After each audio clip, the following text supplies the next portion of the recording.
Roe versus Wade has been overturned. I'm sure you've all seen this. It happened a couple hours ago. Everybody in the world is kind of aware of this now.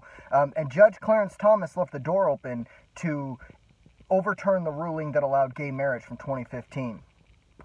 This is a huge deal, and people on the left are already shrieking that the next to go is going to be the things that overturn segregation, the civil rights rulings. They're saying the segregation is back, which is ironic, by the way, because they're the people who are pushing for the all white and all black spaces, to segregate us. I just want to throw that out there. But guys, be ready for riots. I live in Kansas City. It's raining here. It's been raining all day. And this ruling happened just a couple of hours ago. I've already driven past a protest, about 30 people with their signs standing in the rain. It's Friday. It's in the middle of the workday. And they're already protesting. Just wait till this weekend. Just wait till tonight. There are going to be all sorts of riots coming out of this. We're going to have a summer of love all over again. And I swear to God, if the 2015 ruling gets overturned and gay marriage as a federal law is ended, I mean, Tim Pool might have been right. Civil war might be the next thing if that one goes to. No, I'm being hyperbolic. I don't think it'll actually be civil war, but it's going to be a summer of love, man, just like in 2020. It's going to be extremely messy. This is going to be the topic of everything that's going on for the next month. It's going to be lefties and right-wingers fighting over Roe v. Wade. Now, look, here's my opinion on this.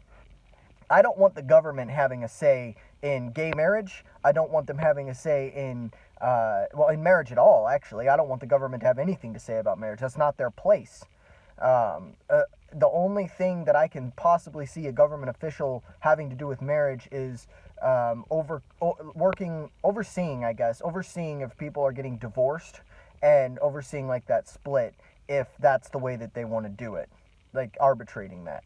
But abortion too. Now, I don't think that the federal government should be the one to make any kind of a mandate on abortion in this manner with the Supreme Court. Now, if Congress is going to make a law on it, that's different. We'd have to debate that. But here's the thing. I don't think that federal government or state government should make any kind of law on this until they can define, one, when life begins after conception. Like, is it at conception? Is it at 6 weeks, 10 weeks, 12 weeks? Until you can define that. And then if you can't, they need to define in a legal sense what a fetus is. Because is it a human? Because if it's a human, their life is protected under the Constitution. So what is it? I need you to make that distinction. I need you to give me that definition, because if you don't, then you can't make a law on it. And I think that may be part of the reason that this is getting overturned. To me, I personally, I'm not with abortion. I don't believe in it, unless there are some extreme situations I might believe in it.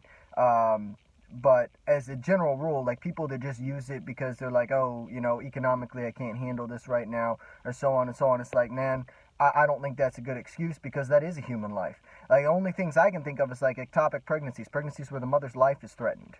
And I could hear the argument for rape and incest. That's a difficult one for me. I'd have to think long and hard and have that discussion. But the reality of it is that a very, very, very tiny percentage of those abortions happen because of rape or incest. You know what I mean? It's not the main reason that this happens. So, abortions in general are... It's a complicated issue if you want to talk about the exceptions, but the general rule, abortions in general are just happening because, people just don't feel prepared to have a kid. That's just mainly that's what the answer is. That's what's going on.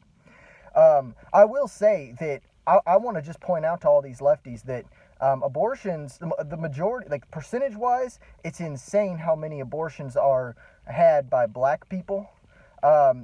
It's close to... I want to say close to half of all black babies are aborted. So I just want to put that out there. I think it's 47% or something like that. And go look up the history of Planned Parenthood. Look up Margaret Sanger and what her deal was with abortion. Go check that out.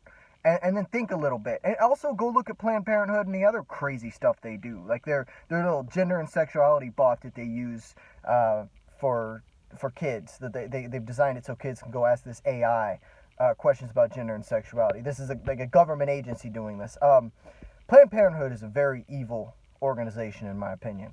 And I mean, I know this abortion thing is super controversial, and it's hard to come down on one side because you know you're going to get hate from the other. But I mean, I throw in my lot closer to the pro-life people, because define a fetus for me. Tell me what that is. If it's not a human life, what the hell is it? So we're going to focus on this in the live stream tonight. Me and Howard are going to go in on these rulings and talk about what's coming next. But I'm serious. Prepare for some riots, guys. Prepare for protests, because that stuff is already happening right now. Like, there's already people gathering in the streets here in Kansas City, protesting already. And it's in the middle of the day on a work day. So, you know, stay aware, keep your eyes open. And if you live in a city, be extra careful this weekend, because it's gonna get bad.